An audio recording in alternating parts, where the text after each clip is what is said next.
Hey, this is Daniel from Portland Pandemonium, your place for oddball and quirky vintage. Today I'm going to show you a couple of six-shooters from the mid-century era made by Hubley and show you how they loaded with these wonderful old roll caps.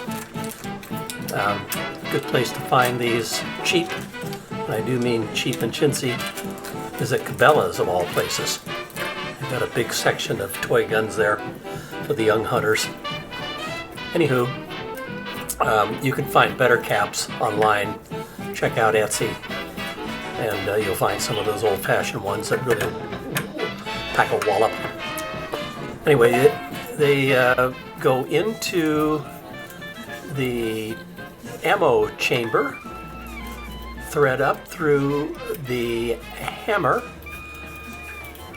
and voila! Bang! Woo.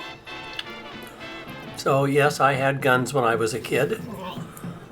All kids had guns.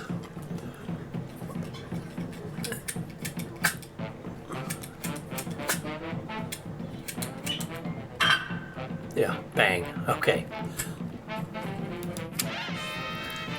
I happen to have a couple of these guns, match pair. This one has the ammo chamber cover missing, which, if my memory serves me right, was kind of a common thing. You'd be in the height of a gun battle with somebody, and your spool of caps would come flying out of there, and you'd have to stop and fix them up.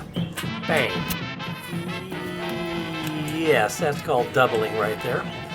All right, so one important thing to remember is that all toy and replica guns have to have an orange safety cap plug on the end of the barrel.